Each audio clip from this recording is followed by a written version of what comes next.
Hello student, welcome to our class. વિદ્યાર્થી મિત્રો, હું છું તમારો મેન્ટોર શિક્ષક હિમાદ્રી સરદારા સર, અને આપણે જોઈ રહ્યા છીએ સંતુલન એટલે કે ઇક્વિલિબ્રિયમ. સંતુલનની અંદર અમે બહુ બધી માહિતી સમજી. લાસ્ટ લેક્ચરની અંદર અમે બહુ જ સારી રીતે સમજ્યા. એ કોન્સેપ્ટ હતો સંતુલન નિયમ અને સંતુલન અચળાંકનો. તો વિદ્યાર્થી મિત્રો, હવે તે જ સંતુલનને યોગ્ય રીતે સમજવાનો છે અને સંતુલન અચળાંકને તે વસ્તુને ક્લિયરતાથી થોડુંક ડિસ્કસ કરવાનું છે. કેમ ક્લિયરતાથી ડિસ્કસ કરવાનું છે એ વસ્તુઓ એટલા માટે બોલું છું કેમ કે તમારી પાસે અલગ અલગ બે પ્રણાલી છે, અલગ અલગ બે સિસ્ટમ છે. કઈ કઈ બે સિસ્ટમ? સંતુલનની અંદર પ્રક્રિયકો અને નિપજની સાપેક્ષમાં બે સિસ્ટમ એટલે સમાંગ પ્રકારનું સંતુલન અને વિસમાંગ પ્રકારનું સંતુલન. વિદ્યાર્થી મિત્રો, પહેલાં તો તમારા મગજમાં સવાલ ઉત્પન્ન થશે કે સમાંગ પ્રકારનું અને વિસમાંગ પ્રકારનું એટલે શું? તો ટૂંકા શબ્દમાં હું કહી દઉં, ત્યારબાદ હું ડિટેલમાં જઈશ. તો ટૂંકા શબ્દમાં એટલું જ કહું છું કે સમાંગ એટલે બધી જ પ્રણાલી સરખી હોય. ફરી એકવાર, સમાંગ એટલે બધી જ પ્રણાલી સરખી હોય, પ્રક્રિયકો અને નિપજમાં કલા સમાન હોય, તો તેને સમાંગ કહીશ. વિસમાંગ કોને કહીશ? તો વિસમાંગની અંદર જે પણ પ્રક્રિયકો અને નિપજ છે તેમની કલા અલગ અલગ હોઈ શકે છે, તો તેવી સિસ્ટમ તૈયાર થઈ જશે, તો તેને હું વિસમાંગ શબ્દથી ઓળખીશ. એક્ઝામ્પલ તરીકે પ્રક્રિયકો નિપજને ધ્યાનમાં લઈને એક્ઝામ્પલ તમારી સાપેક્ષ રજૂ કરું છું. સમજો કે તમારી પાસે નાઇટ્રોજન વાયુ અને હાઇડ્રોજન વાયુ બંને વાયુઓ ભેગા મળીને એક ચોક્કસ પ્રકારનો એમોનિયા વાયુમય કન્ડિશનની અંદર તૈયાર કરીને આપે છે. હવે જોવા જાઓ તો આમાં તમારી પાસે કન્ડિશન જુઓ તો કન્ડિશન તમને 3 જોવા મળે છે.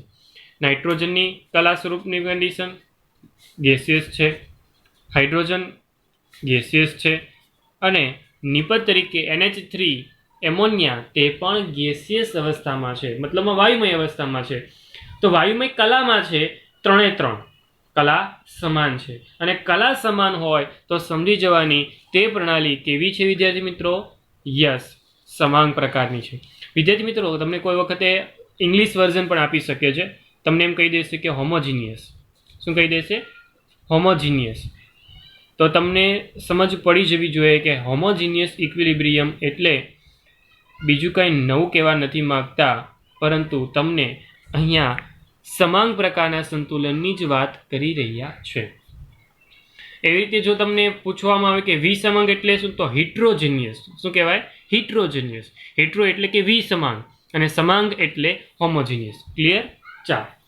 પરંતુ આના જેવા એક્ઝામ્પલ તમારી સાપેક્ષ બહુ બધા છે, રાખી પણ શકું છું. જેવી રીતે વાત કરું તો તમારી પાસે Fe+3 છે, એક્વિયસમાં છે, એવી રીતે SCN- એક્વિયસમાં છે, અને એઝ અ નિપજ તરીકે જો તમને કોઈ પ્રક્રિયાના નિપજ બનતી હોય તો એ સંકીર્ણ સંયોજન એટલે કે FeSCN+2 જે સામાન્ય રીતે એક્વિયસમાં છે. તો આમાં પણ હું એ જ બોલીશ અને એ જ દર્શાવીશ કે તમારી પાસે જે પણ કન્ડિશન છે તે 3 કન્ડિશન જોઈ શકો છો કેવી છે? સમાન પ્રકારની, એક્વિયસ એટલે કે જલીય અવસ્થામાં છે. ક્લિયર? તો તેને આપણે શું બોલીશું? સમાંગ પ્રકારની.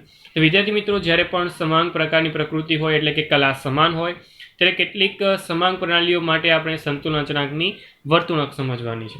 તેમાં પણ ખાસ કરીને હું અત્યારે હેડિંગ મારી રહ્યો છું એ છે વાયુમય કલાઓ માટે.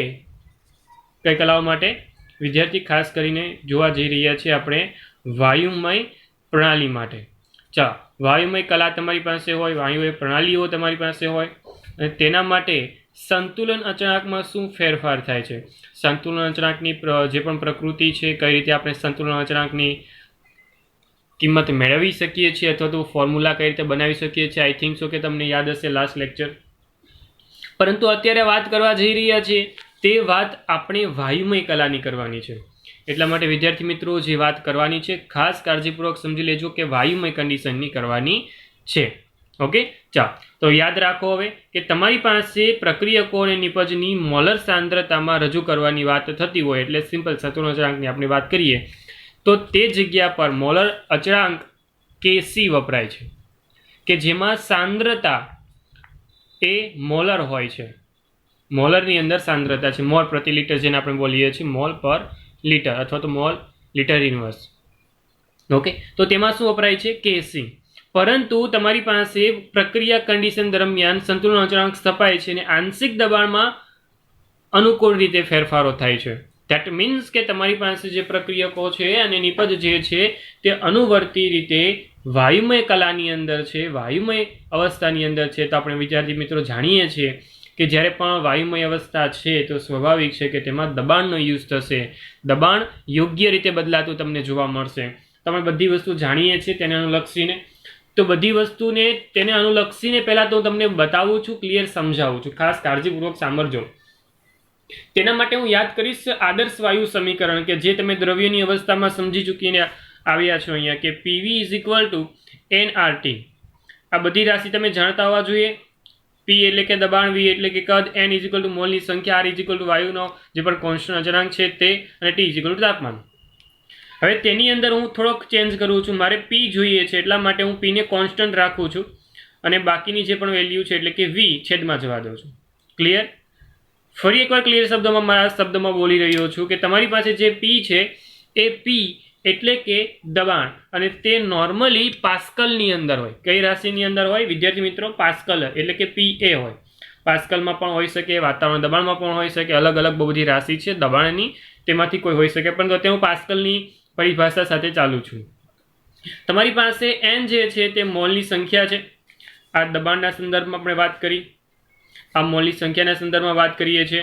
જે આ V છે, V તેને આપણે જાણીએ છીએ વાયુનું કદ રહેશે અને મીટર ક્યુબની અંદર તે હશે. કેની અંદર રહેશે વિદ્યાર્થી મિત્રો? મીટર ક્યુબની અંદર. ખાસ કાળજીપૂર્વક સમજો, મીટર ક્યુબની અંદર. શા માટે? કેમ કે આપણું જે કદ છે માપીએ છીએ એ યોગ્ય પાત્રનું કદ હશે. ઓકે, તો અહીંયા લીટર, મિલીલીટર એ વાયુમય અવસ્થામાં પોસિબલ નથી. એટલે વસ્તુ ખાસ કાળજીપૂર્વક સમજવાનું છે. ત્યાં આપણે પાત્રનું યોગ્ય જે પણ કદ હોય તે આપણે માપવું પડે છે. અને T ઇઝ ઇક્વલ ટુ તાપમાન છે. તો તમારી સાપેક્ષ આ વાયુનું જે પણ કન્ડિશન ધરાવતું એક સમીકરણ છે, જે આદર્શ વાયુનું સમીકરણ આપણે જાણીએ છીએ તે છે. પરંતુ જો તમે અલગ રીતે રાશિને ઓળખતા હો તો N/V જે તૈયાર થાય તેને આપણે સાંદ્રતા કહીએ છીએ. યાદ છે તમને? અને શું કહીએ છીએ આપણે? સાંદ્રતા કહીએ છીએ. કેમ આમ બોલીએ છીએ? કેમ કે જો આ મોલ છેદમાં મીટર ક્યુબ થઈ ગયું. N એટલે કે મોલની સંખ્યા અને છેદમાં V એટલે કે મીટર ક્યુબ. અને કહેવાય કે ન કહેવાય? સાંદ્રતા કહેવાય ને. બસ એવી જ રીતે તમને આપી શકે કે મોલ પર dm³ ડેસીમીટર ક્યુબ. ક્લિયર? પરિભાષા છે તો યોગ્ય રીતે આપણે એકમ પણ બદલાવી શકીએ છીએ. આ એકમ સમાન જ છે ને ઇનડાયરેક્ટલી, તો થોડીક રાશિનો ફેરફાર છે. ઓકે, તો ઇનડાયરેક્ટલી હું જે પણ પદ છે તેને યોગ્ય રીતે ચેન્જ કરીને હું લખું છું કે આ રીતે કે P is equal two N/C છે તેને N/V છે તેને હું C કહી દઉં છું. C એટલે કે સાંદ્રતા into R into T. Clear? સમજાયું? ફરી એકવાર, જે સાંદ્રતા છે એ કોની છે? વાયુમય અવસ્થાની છે. એટલા માટે હું આવી રીતે લખું છું. આપણે યાદ કરો, વાયુમય સાંદ્રતા લખવી છે, વાયુની સાંદ્રતા લખવી છે, એટલે આપણે મોટા કાઉન્સમાં હું લખી દઉં. યાદ કરો આપણે જ્યારે પણ સંતુલન અચળાંકની અંદર મોટો કાઉન્સ આવે એટલે સમજી જવાનું કે તેની સાંદ્રતાની વાત કરી છે. તો આવી રીતે લખી શકાય કે ન લખી શકાય? ક્લિયર? ચાલો સમજો. હવે આગળ વિચારવા જાઉં છું તો તે મુજબ આપણે બધા જાણીએ છીએ કે તમારી પાસે જે R છે, R અચળાંક કે જેનું મૂલ્ય અલગ અલગ એકમ મુજબ અલગ અલગ હોય છે, અને મારે જે એકમ લેવો છે એ એકમ નોર્મલી જો 12 લીટર મોલ કેલ્વિનની અંદર લઉં છું. ઓકે, તો 0.0831 મૂલ્ય થાય. અલગ અલગ એકમ મુજબ અલગ અલગ જે પણ મૂલ્ય છે, આઈ થિંક સો કે તમે યાદ રાખ્યા હશે, અને જો યાદ નથી રાખ્યા તો વિદ્યાર્થી મિત્રો પ્લીઝ રિક્વેસ્ટ મારી છે કે તે મૂલ્યને યાદ રાખો, અને જો પોસિબલ હોય તો બધા જ મૂલ્ય યાદ કરી લો. તો ઇનડાયરેક્ટલી તમારી પાસે આ મૂલ્ય પણ છે. આના પરથી આપણે એમ પણ કહી શકીએ છીએ કે તમારી પાસે અચળ તાપમાને જો તાપમાન અચળ કરી દેતો હોવ તો સ્વાભાવિક છે કે તમારી પાસે જે પણ વાયુ છે તેનું દબાણ તે વાયુની સાંદ્રતા પર ડિપેન્ડન્ટ છે. ધેટ મીન્સ કે આનો સંબંધ આવી રીતે આપી શકું છું કે P ચલે છે કોન્સ્ટન્ટ વેલ્યુ થઈ જવાને કારણે P ચલે છે વાયુની સાંદ્રતા. ઓકે, સપોઝ કે હું એક્ઝામ્પલ જ લઈ લઉં અને એક્ઝામ્પલના સંદર્ભમાં હું તમને બધી જ વસ્તુ સમજાવી દઉં. એક્ઝામ્પલ અહીં નીચે જ લખું છું, ખાસ કાળજીપૂર્વક સમજો. તમારી પાસે આપણું જૂનું ને જાણીતું જ એક્ઝામ્પલ લઉં છું. સમજો કે તમારી પાસે H2 અને I2 છે. ગેસિયસ અવસ્થાની અંદર છે, પ્રક્રિયા સ્વાભાવિક થવાની જ છે અને 2 મોલ્સ ઓફ ગેસિયસ ફોર્મની અંદર HI બનાવે છે. તો આના માટે મારે જ્યારે સંતુલન અચળાંકનું સૂત્ર જોતું હોય તો આપણે પહેલાં શું વિચારીએ, લાસ્ટ લેક્ચરનો યુઝ કરીએ તો આપણે એટલું વિચારીએ છીએ કે Kc ઇઝ ઇક્વલ ટુ નિપજની સાંદ્રતા લખાય HI સ્ક્વેર, કેમ કે તત્વ યોગમિતીય ગુણિત 2 જેટલો છે, અને ત્યારબાદ પ્રક્રિયકોની સાંદ્રતા, તો એમાં તો કોઈ સ્ક્વેર આવવાનો નથી કેમ કે તેનો તત્વ યોગમિતીય 1 છે. આવી રીતે લખી શકું. અથવા તો એટલા માટે બોલું છું કેમ કે ગેસિયસ અવસ્થા છે ને ગેસિયસ અવસ્થામાં હું સાંદ્રતા ન લેતા મારે તેમાં ખાસ દબાણ લેવું પડે. તો વિદ્યાર્થી મિત્રો, ત્યારે હું દબાણનો ઉલ્લેખ કરું છું અને દબાણનો ઉલ્લેખ કરવા માટે હું યુઝ કરું છું કે C ઇઝ ઇક્વલ ટુ, જોઈ લેજો, સમજી લેજો કે પ્રેશર ઓફ HI સ્ક્વેર, બાકીનું જેમનું તેમ છે, પરંતુ સાંદ્રતાના સંદર્ભમાં હું પ્રેશર લઉં છું, દબાણ લઉં છું. અને એવી જ રીતે પ્રેશર ઓફ H2 અને એવી જ રીતે પ્રેશર ઓફ I2.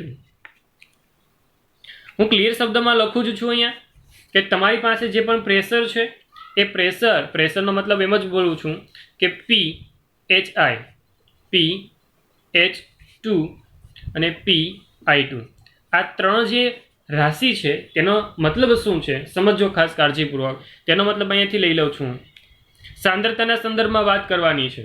ઓકે, તો મારે પ્રેશર જોઈએ છે ને પ્રેશરનો મતલબ રહેશે અહીંયા વાયુની સાંદ્રતા ઇન્ટુ RT.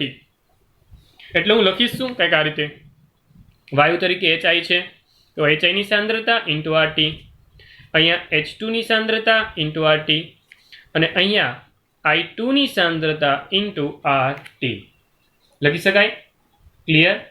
તો બસ, તો વિદ્યાર્થી મિત્રો, તમારે બસ એટલીક જ વસ્તુ સમજવાની છે કે તમારી પાસે જ્યારે કોઈ સંતુલન અચળાંકનું મૂલ્ય તમે યોગ્ય રીતે બનાવીને આપો છો તો તે જગ્યા પર યોગ્ય રીતે હું ફક્ત ને ફક્ત અહીંયા કિંમત મૂકી દઉં, કિંમત મૂકી દઉં. તમે ખરેખર આ જે મૂલ્ય લખ્યું ને એ Kc નથી, એ ખરેખર મૂલ્ય થઈ ગયું Kp. શા માટે P બોલું છું અહીંયા કે મેં અહીંયા Kc લખ્યું.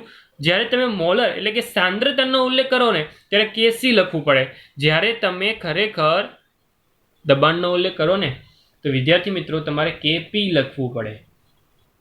જો હું આ બંનેને સરખાવવાની વાત કરતો કે આ બંનેમાં શું ફેરફાર છે, આ બંનેમાં તફાવત શું છે, તો વિદ્યાર્થી મિત્રો સિમ્પલ કહીશ કે કોઈ તફાવત નથી, કોઈ જ તફાવત નથી.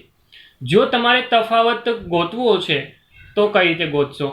તફાવત હોઈ શકે છે, હું ના નથી પાડતો, પરંતુ અહીંયા કોઈ તફાવત નથી. શા માટે નથી, શા માટે હોઈ શકે છે, ક્યારે હોય ક્યારે ન હોય એ વસ્તુ પણ યોગ્ય રીતે હું બોલું છું, સાંભળતા જજો. ક્લિયર? સમજો, અહીંયાથી હું થોડુંક લખાણ કરું છું, સમજો ખાસ કાળજીપૂર્વક. તમારી પાસે જે આ વેલ્યુ છે તેને જ પાડી લો ફરી એકવાર. Kp is equal two PHI square upon PH2 upon PI2. હું આની જે કિંમત, આ ત્રણની કિંમત છે તે આ મૂકી શકું, કેમ કે અહીંયા તમારી પાસે જે પણ કિંમત છે એ દબાણની યોગ્ય કિંમત છે સાંદ્રતાને લક્ષીને. તો HI square R square T square upon H2 RT અને ઇન્ટુ I2 RT. RTનો વર્ગ અને RT કેન્સલ થઈ જશે. ધેટ મીન્સ કે Kp is equal two, direct તમને પદ મળી શકે છે HI square upon H2 I2. Indirectly જોવા જતાં તમને આ બે પદ સમાન દેખાશે, જોઈ શકો છો આ બંને પદ તમને સમાન દેખાશે. તો ઇનડાયરેક્ટલી આ જે પદ છે તેને તો આપણે Kc કહ્યું છે. તો ઇનડાયરેક્ટલી હું અહીંયા એ જ કહેવા માગતો હતો કે Kp is equal two Kc થઈ જશે. કેના માટે, શા માટે આવું થયું? આ તમે H2 plus I2 gives and reversible પ્રક્રિયા થઈને 2HI મળે છે. ગેસિયસ અવસ્થાઓને કારણે આપણે વસ્તુ મેળવી છે અને તમને બંનેની અંદર મતલબમાં પ્રક્રિયક અને નિપજનો જે પણ સારાંશ હતો તેને કારણે જે બંને મળે છે Kc અને Kp, તેની બંને વચ્ચેનો સંબંધ લીધો તો તમને બંનેનો સંબંધ યોગ્ય રીતે સમાન પ્રકારનો મળ્યો. ધેટ મીન્સ કે બંને સમાન છે, પરંતુ જરૂરી નથી કે દર વખતે સમાન હોય. હું તમારું એક્ઝામ્પલને બદલી નાખું છું, એક્ઝામ્પલ થોડોક એવો ચેન્જ કરીને તમને બતાવી દઉં કે જેને કારણે તમે નેક્સ્ટ એક્ઝામ્પલને પણ યોગ્ય રીતે સમજી જશો. સપોઝ આપણું પેલું એક્ઝામ્પલ હતું, સપોઝ કે હું બીજું એક્ઝામ્પલ લઈ લઉં છું. આપણું સિમ્પલ અને ઘરેલું example N2 plus 3H2 gaseous અવસ્થા ગિવ્સ એન્ડ રિવર્સિબલ પ્રક્રિયા થઈને તમને મળી શકે છે કે 2NH3 ગેસિયસ અવસ્થા. આ બધા પણ તમે જાણો છો એક્ઝામ્પલને. હું સીધું જ કેપીનું પદ લખું છું કે કેપી ઇઝ ઇક્વલ ટુ શું થઈ શકે, તો કે KP is equal two pressure of, okay, pressure of NH3 લખાય, ત્યાં વર્ગ આવશે, સમજો થોડું કેવું. ત્યારબાદ pressure of N2, pressure of N2, અને એવી જ રીતે પ્રેશર ઓફ H2, પરંતુ અહીંયા આવશે ક્યુબ. કેમ ક્યુબ આવશે, તો કે 3 ઘાત તત્વયોગમિતીય ગુણિતને આધારે. જ્યારે પણ હું અહીંયા તેની કિંમત લખીશ તો હું લખીશ કે આ રીતે NH3 નો વર્ગ, અને ત્યારબાદ અહીંયા લખાશે R નો વર્ગ T નો વર્ગ. એવી જ રીતે N2 ની સાંદ્રતા છેદમાં RT, અને એવી જ રીતે H2 ની 3 ઘાત, R ની 3 ઘાત, T ની પણ 3 ઘાત.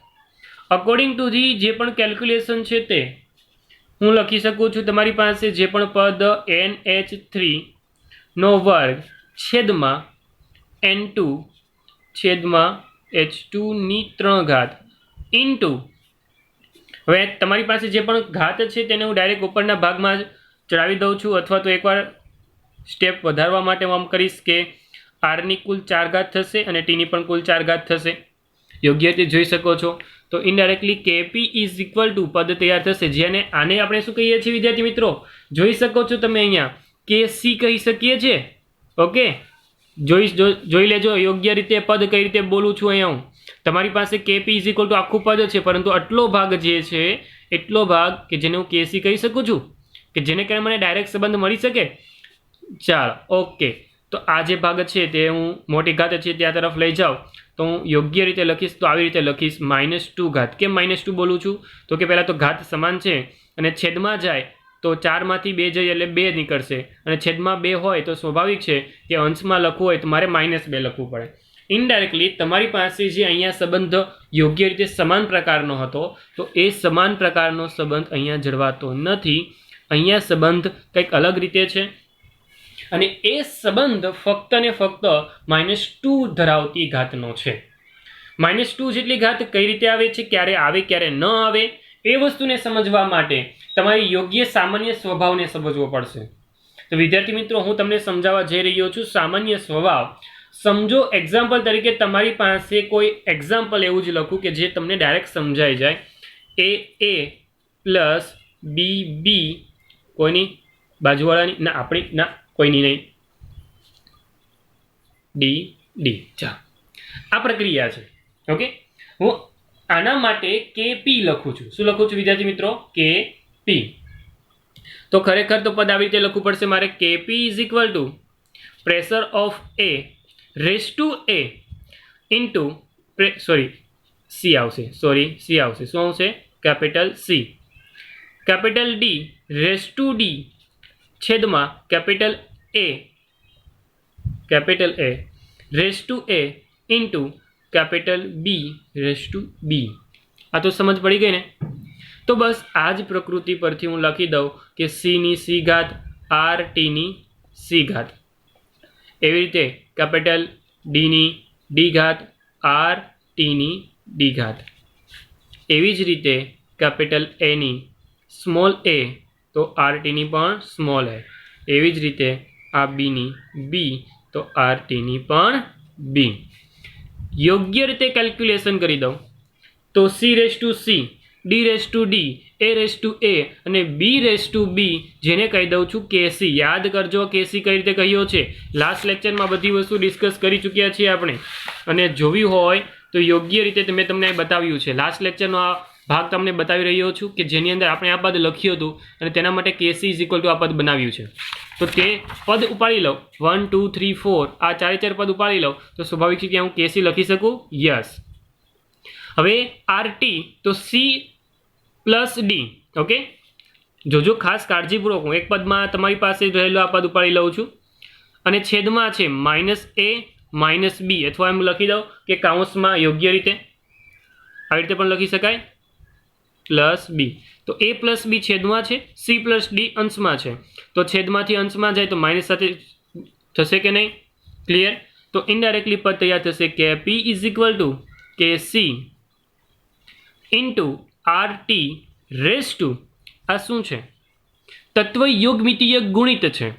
જેટલા પણ છે તે બધા શું છે? તત્વ યોગમિતીય ગુણિત. ઇનડાયરેક્ટલી નિપજના મોલની સંખ્યા માઇનસ પ્રક્રિયકોના મોલની સંખ્યા. ધેટ મીન્સ કે ડેલ્ટા એન.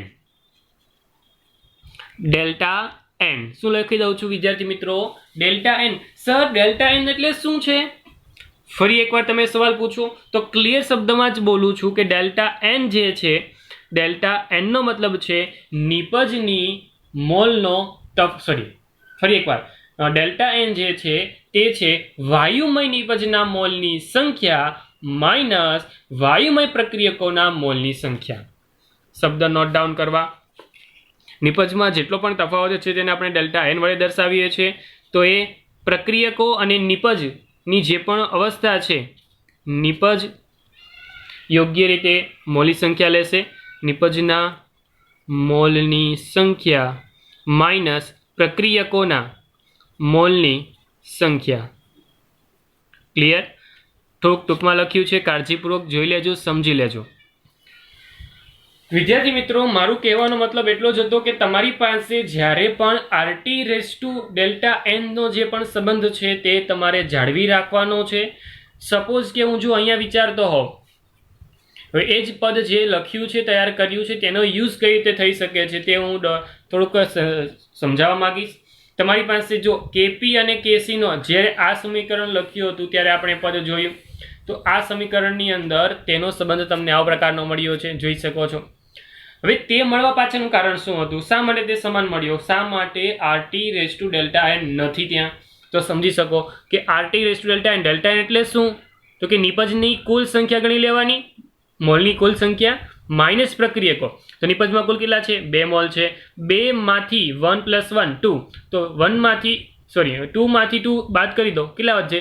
0. તો કોઈ પણ 0 ઘાત એટલે ડાયરેક્ટ આ પદ ગાયબ થઈ જશે અને સરળતાથી કેપી અને કેસી મલ્ટીપ્લાય થઈ જશે. ધેટ મીન્સ કે તમારું પદ આ સરળતાથી તમને મળી જશે. જ્યારે હું આ પ્રક્રિયા માટે વાત કરવા જાઉં તો સ્વાભાવિક છે ત્યાં તમારા માટે નિપજની જે પણ મોલની સંખ્યા છે તે અને પ્રક્રિયકોના મોલની સંખ્યા છે તે બદલાઈ જાય. એટલે હું આ ડેલ્ટા એન મેળવવા માંગતો હોઉં તો 2 માઇનસ 3 + 1 4, તો કેટલા થશે? Delta N is equal to -2. જોઈ શકો છો -2 જ છે. ક્લિયર? આઈ થિંક સો કે તમને આ વસ્તુ સમજાય. અને આ જે વસ્તુ તૈયાર થાય છે તે રાસાયણિક પ્રક્રિયાની અંદર સંતુલિત અવસ્થા હોય તે જગ્યા પર મેળવેલા સંતુલન અચળાંક એટલે કે જે કેસી અને કેપી વચ્ચેનો સંબંધ દર્શાવે છે તમને. અને આ સંબંધ કોઈપણ સમીકરણ માટે વૈકલ્પિક ભાગોમાં એટલે કે તમને વિકલ્પ પૂછાય તો તેની અંદર સરળતાથી માગી શકે છે. તો વિદ્યાર્થી મિત્રો, તમને એ વસ્તુની સમજ ડેફિનેટલી રીતે હોવી જોઈએ. નો ડાઉટ આ વસ્તુ અલગ અલગ રીતે આપણે યોગ્ય દાખલાઓના સંદર્ભમાં જોઈશું ત્યારે ખૂબ જ સારી રીતે તમને હું સમજાવીશ અને ખૂબ જ સરળતાથી તમને આવડી પણ જશે. પણ હું જો તમને કોઈ સમીકરણ આપું તો તમને સમીકરણ પરથી સરળતાથી તમારે કેપી અને કેસી વચ્ચેનો સંબંધ તમને તારવીને મેળવતા આવડતો હોવો જોઈએ. ક્લિયર? ચાલો, હું જો આ વસ્તુને ક્લિયર શબ્દ સાથે પૂર્ણાવૃત્તિ આપી શકું છું તો એ વસ્તુ ક્લિયર સમજી લેજો કે તમારી પાસે જે પણ કેપી છે, કેપી જે છે તો કેપીનું મૂલ્ય ગણીએ ત્યારે હંમેશા દબાણને બારમાં દર્શાવવામાં આવે છે. ઓકે, કારણ કે દબાણની પ્રામાણિક અવસ્થા 1 બાર છે. દબાણની પ્રામાણિક અવસ્થા 1 બાર છે. એટલે યાદ રાખજો કે જ્યારે પણ તમે કેપી યુઝ કરો છો, શું યુઝ કરો છો વિદ્યાર્થી મિત્રો? કેપી. તો અહીંયા દબાણ દર્શાવવું પડે છે અને દબાણનો જે એકમ છે એ બાર હશે. ઓકે, જેમાં અહીંયા સાંદ્રતા દર્શાવવી પડે છે ને વિદ્યાર્થી મિત્રો, તો અહીંયા સાંદ્રતા મોલરમાં હોય છે, તો અહીંયા તમારી પાસે જે દબાણ છે એ બારમાં હોય છે. ક્લિયર? આઈ થિંક સો કે તમને ખૂબ જ કાળજીપૂર્વક સમજાવવામાં આવેલી બાબત સમજાઈ ગઈ હશે. પરંતુ હું સાથે સાથે તમને અહીંયા એક નાની બાબત કહેવા માગું છું. વિદ્યાર્થી મિત્રો, એ નાની બાબત શું છે એ સમજી જજો કે જ્યારે તમે કેસી અને કેપીનો સંબંધ દર્શાવો છો તો યોગ્ય રીતે સમજવી જોઈએ કે આ વસ્તુ કઈ રીતે આવે છે. અને સાથે સાથે વિદ્યાર્થી મિત્રો, સાથે સાથે તમારી પાસે જે પણ રાશિ છે એ રાશિ એટલે કે જે કેપી છે તો એ પાસ્કલમાં પણ કોઈ જગ્યા પર આપી હશે અને કોઈ અલગ એકમમાં પણ તમને આપી હોય તો તમને એનો સંબંધ આવડતો હોવો જોઈએ. તો એ સંબંધ તમારી સાપેક્ષ રજૂ કરી દઉં છું, જોઈ લેજો કે સમજો કે 1 પાસ્કલ કેટલો 1 પાસ્કલ પાસ્કલ જેને પીએ પણ બોલીએ છીએ તો 1 ન્યૂટન મીટર -2 થશે. ઓકે, અથવા તો 1 bar is equal two 10⁵ pascal થશે. ઓકે, નોર્મલી આપણે બારની અંદર જોતું હોય તો સમજી જજો કે તમારે 10⁵ના સંબંધ સાથે પાસ્કલને સરખાવવાનો થશે. તો વિદ્યાર્થી મિત્રો આને નોટ ડાઉન કરી લેજો, જ્યાં પણ તમારી પાસે ટેક્સ્ટબુકમાં છે અહીંયા પણ હાઇલાઇટ કરી લેજો અને તમારી બુકમાં હાસ્યાની અંદર આ વસ્તુ લખી નાખજો કે જેને કારણે તમને વસ્તુ સમજ પડી જાય કે 1 bar is equal two 10⁵ pascal. Clear? બહુ બધી કન્ડિશન અલગ અલગ હોઈ શકે છે. જો સમજો અહીંયા તાપમાન બદલાય છે તો સ્વાભાવિક છે કે સંતુલન અચળાંકનું મૂલ્ય પણ બદલાતું જાય. એક ચોક્કસ તાપમાને એક ચોક્કસ સંતુલન અચળાંકનું મૂલ્ય હોય તે તમારે યોગ્ય મૂલ્ય જોવા હોય તો અલગ અલગ એક્ઝામ્પલ માટે કોષ્ટક નંબર એટલે કે ટેબલ નંબર 7.5 ની અંદર તમને એનસીઈઆરટી ટેક્સ્ટબુકની અંદર 7.5 ની અંદર તમને યોગ્ય મૂલ્ય આપ્યા છે, તમે જોઈ શકો છો, ચકાસી શકો છો. ક્લિયર? ચાલો વિદ્યાર્થી મિત્રો, વાત કરીએ સમાંગ પછી વિસમાંગની. આ વસ્તુ તો ખૂબ જ સહેલી છે. શા માટે સહેલી છે? પહેલાં તો તમે સમજી ચૂક્યા કે એક કરતાં વધુ કલા છે એટલે વિસમાંગ સંતુલન કહી શકાય. એક્ઝામ્પલ બહુ બધા તમારી સાપેક્ષ રજૂ કરી શકું છું, પણ લિમિટેડ એક્ઝામ્પલ મૂકું. જેમ કે પાણીનું એક્ઝામ્પલ મૂકી દઉં. ચાલો, જે એનસીઈઆરટીમાં પહેલું જ આપ્યું છે. હવે તમે પાણીને ગરમ કરવા મૂક્યું છે તો સ્વાભાવિક છે કે 1 લીટર પાણી મૂક્યું છે, મતલબમાં તમે લિક્વિડ ફોર્મમાં મૂક્યું છે અને ગરમ થશે એટલે સ્વાભાવિક છે કે ગેસિયસ ફોર્મમાં આવશે અને ત્યારે કોઈ સંતુલન રચાય તો એ પાણીની અંદર મતલબમાં પ્રવાહી અવસ્થા અને વાયુ અવસ્થા વચ્ચે રચાયેલું કન્ડિશન છે. ઓકે, ચાલો એવી જ રીતે હું એમ કહું કે કેલ્શિયમ હાઇડ્રોક્સાઇડનું મારે જલીય દ્રાવણ બનાવવું છે. જે પણ જલીય દ્રાવણ બનાવ્યું છે એટલે આપણે પાણી ઉમેરવું પડે. ઓકે, નોર્મલી પાણી ઉમેરવું પડે કે જેને કારણે પ્રક્રિયાની અંદર હું એમ આયનીય સ્વરૂપ દર્શાવું Ca+2 aqueous plus 2 mall of OH aqueous. તો અહીંયા પણ તમારી પાસે અવસ્થા અલગ અલગ છે, સોલિડ છે, aqueous. તો ધેટ મીન્સ કે જેમ અહીંયા 2 અવસ્થા હતી તો એવી રીતે પણ અહીંયા અલગ અલગ અવસ્થા છે. તો વિદ્યાર્થી મિત્રો વસ્તુ ખાસ કાળજીપૂર્વક યાદ રાખજો કે વિસમાંગ સંતુલનની અંદર તમારી પાસે શુદ્ધ શબ્દને બોલું છું, ખાસ કાળજીપૂર્વક સાંભળજો, ખાસ કાળજીપૂર્વક, શુદ્ધ ઘન અને પ્રવાહીનો સમાવેશ કરે છે. ફરી એકવાર બોલું છું કે વિસમાંગ સંતુલન શુદ્ધ ઘન અને પ્રવાહી સમાવેશ અવસ્થાને કરે છે. સમાંગ પ્રકારમાં નથી થતું. સવાલ થવો જોઈએ વિદ્યાર્થી મિત્રો, સમાંગ પ્રકારમાં આપણે એનો ઉલ્લેખ જ નથી કર્યો કે ઘન અને પ્રવાહી અવસ્થા અહીંયા હોય. ક્લિયર? તો એ વસ્તુ મેં ઉલ્લેખનીય છે જ નહીં, પરંતુ જો અહીંયા હું બોલું છું એમ કે તેનો સમાવેશ થાય છે એટલે વિચારવાનું તમારે છે કે જ્યારે પણ સમીકરણ આવે છે આવું કે લિક્વિડ ફોર્મ છે અથવા તો સોલિડ ફોર્મ છે, ઘન અવસ્થા છે, તો એ વિસમાંગ પ્રકારનું સંતુલન થશે. કન્ડિશન વાઇઝ તમે ક્લિયર વ્યાખ્યા જાણો છો કે અહીંયા અલગ અલગ પ્રકારની પ્રકૃતિ ભેગી થાય, અલગ અલગ કલાઓ ભેગી થાય એટલે સમજવાનું વિસમાંગ. પરંતુ અભિવ્યક્તિ જ્યારે રજૂ કરો છો વિસમાંગ સંતુલનની ત્યારે શુદ્ધ ઘન અને શુદ્ધ પ્રવાહી, ઘન અને પ્રવાહી, જે પણ ઘન અને પ્રવાહીનો પણ સમાવેશ થતો હોય છે. એટલે વિદ્યાર્થી મિત્રો આપણી સરળતા માટે જ્યારે પણ શુદ્ધ ઘન અને પ્રવાહીની મોલર સાંદ્રતા જે પણ લેવાની હોય છે તે મોલર સાંદ્રતા હંમેશા કેવી લેવાની હોય છે? અચળ લેવાની હોય છે.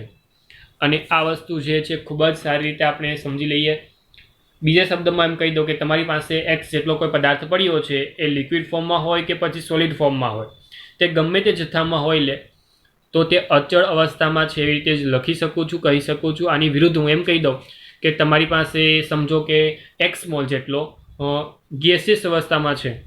હું જો x જેટલો પદાર્થ સોલિડ અથવા તો લિક્વિડમાં લઉં અને એટલો જ પદાર્થ ગેસિયસ અથવા તો એક્વિયસ ફોર્મમાં લઉં તો વિદ્યાર્થી મિત્રો અહીંયા તમારી પાસે અચળ પ્રકૃતિની અભિધારણા બંધાઈ જશે, કેમ કે તેનો જથ્થો જે છે તે બદલાય નહીં. ફરી એકવાર બોલું છું, તેનો જથ્થો બદલાતો ન હોય. પરંતુ જો તમે ગેસિયસ અવસ્થા અથવા તો એક્વિયસ લેશો તો તે બદલાય છે. એનું કારણ એટલું જ છે કે કદમાં જથ્થો x બદલાય છે. ફરી એકવાર સમજી લેજો કે ગેસિયસ ફોર્મ અને એક્વિયસ ફોર્મની અંદર અચળ પ્રકૃતિ રહેતી નથી. તેની અંદર કદનો જે પણ ફેરફાર હોય છે તે બદલાતો હોય છે. બેસ્ટ એક્ઝામ્પલ આપીને સમજાવું કે જેને કારણે આપણે ફરી પ્રકૃતિને સમજી શકીએ. સમજો કે તમારી પાસે વિઘટનનું એક્ઝામ્પલ છે કેલ્શિયમ કાર્બોનેટ, જે સોલિડ ફોર્મ હોય. ગરમી આપો છો એટલે સ્વાભાવિક છે કે તેનું વિઘટન થાય છે અને એ વિઘટન થવાને કારણે કેલ્શિયમ ઓક્સાઇડ સોલિડ ફોર્મ મળે છે અને કાર્બન ડાયોક્સાઇડ જે છે એ ગેસિયસ અવસ્થામાં છૂટો પડે છે. આ બધાને એક્ઝામ્પલ યાદ હોય ને સમજ પડી જાય ને તેવું એક્ઝામ્પલ છે. હું પહેલા શું કરું છું, સંતુલન અચળાંક તમારી સાપેક્ષ રજૂ કરું છું.